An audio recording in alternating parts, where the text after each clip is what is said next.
société où il y a la guerre des sens, SENS.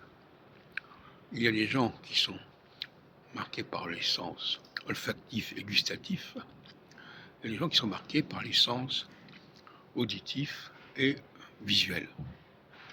Et ces populations ont beaucoup de mal à coexister.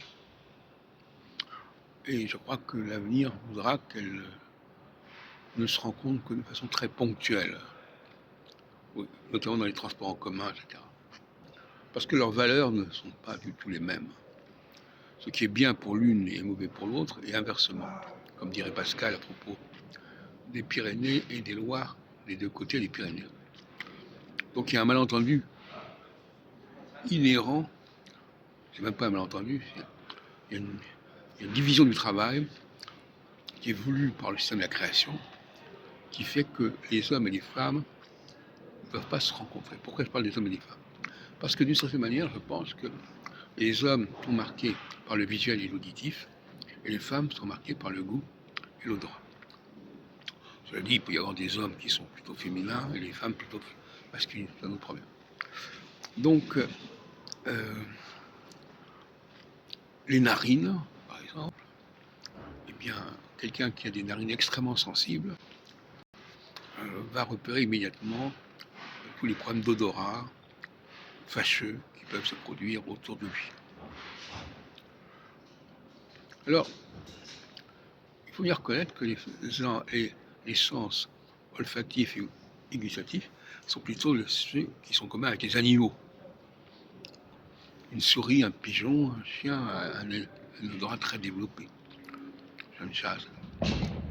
Donc les valeurs auditives et visuelles sont beaucoup plus celles de l'humanité supérieure. Déjà, ça va très loin. Alors,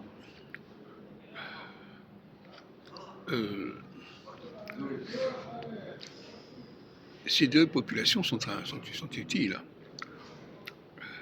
Les gens qui sont très olfactifs et auditifs, et gustatifs, eh bien, ils sont très pris, très liés à la santé physique.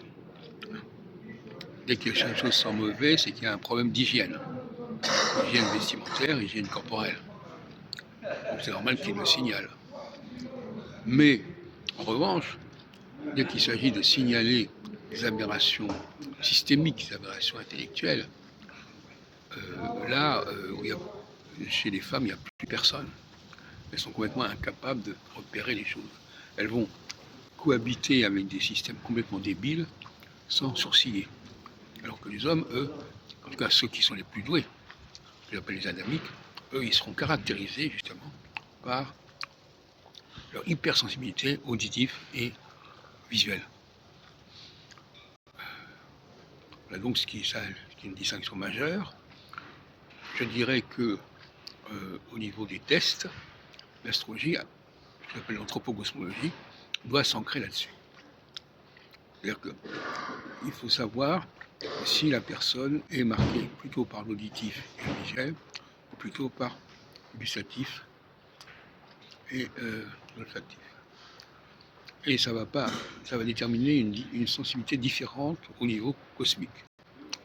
Les gens qui sont saturniens sont visuels et auditifs. Ce sont eux qui sont vraiment impactés par le cycle saturnien. Ceux qui sont olfactifs et gustatifs ne le sont qu'indirectement par le biais des saturniens.